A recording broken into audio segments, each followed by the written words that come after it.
এক ভদ্রলোক ট্রেনে সফর করছেন। তিনি দেখলেন তারই বয়সী আরেকজন লোক উঠেছে ভিক্ষে করার জন্য। সে সবার কাছে ভিক্ষে নিতে নিতে সেই ভদ্রলোকের কাছে এসে পৌঁছলেন।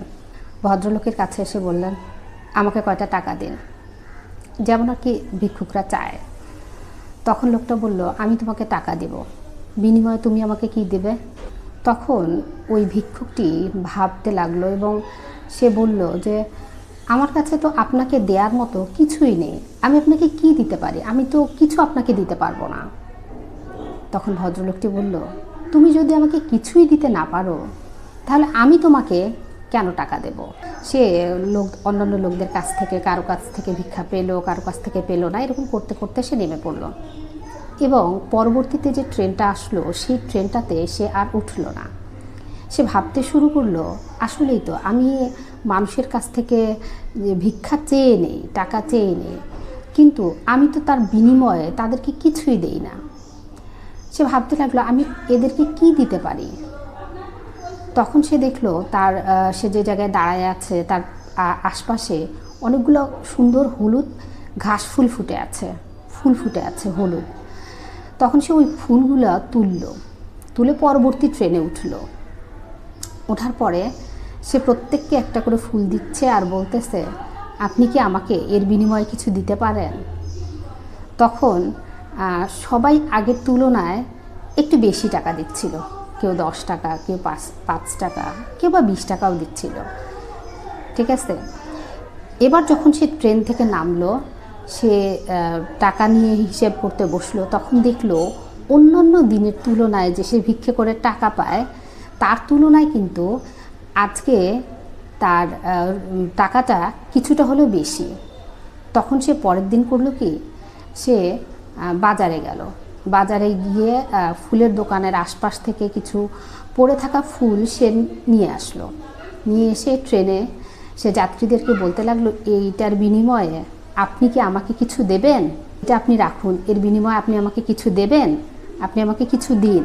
এরকম করে যখন ট্রেন থামলো এবং সে নেমে হিসেবে বসলো, হিসেব করে দেখলো সে আগের দিনের তুলনায় আজকের যে তার টাকার পরিমাণটা সেটা কিন্তু আরও একটু বেশি।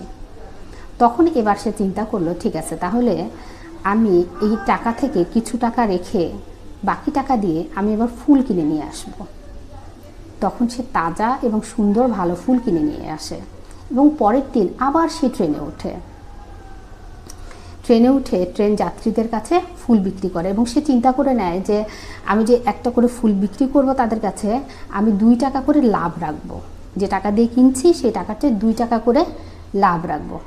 সে দোকান থেকে ফুল কিনে নিয়ে এসে সে 2 টাকা করে লাভ রেখে যাত্রীদের কাছে ফুল বিক্রি করতে লাগলো এবং যাত্রীদের কাছে ফুল বিক্রি করে ট্রেন থেকে নামার পর সে যখন টাকার অঙ্কটা দেখলো, সে দেখলো যে আগের দিনের তুলনায় তার টাকার পরিমাণটা আসলে অনেকটাই বেশি। এরও অনেক দিন পর 2 ভদ্রলোকের ট্রেনে দেখা, তারা একজন আরেকজনের সাথে হ্যান্ডশেক করলো এবং দ্বিতীয় ভদ্রলোক প্রথম ভদ্রলোকটিকে বলল, স্যার আপনি কি আমাকে চিনতে পেরেছেন? প্রথম ভদ্রলোক বলল, না, আপনাকে তো আমি চিনতে পারিনি। আপনি কে?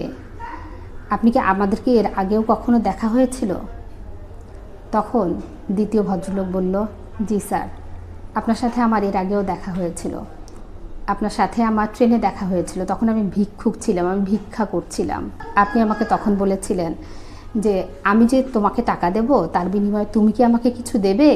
এই যে আপনার কথাটা আমার মাথার ভেতরে একটা ভাবনা ঢুকায় দেয় এবং তারপরে আমি ধীরে ধীরে ফুলের ব্যবসা শুরু করি। আজকে আমার অনেক বড় বিজনেস। আপনার ওই দিনের কথার জন্য আজকে আমি এক সফল ব্যবসায়ী। আমার শুধু এই শহরেই নয়, আমি বিদেশ থেকেও ফুল নিয়ে আসি এবং দেশের বিভিন্ন জায়গায় আমার অনেকগুলো দোকান আছে।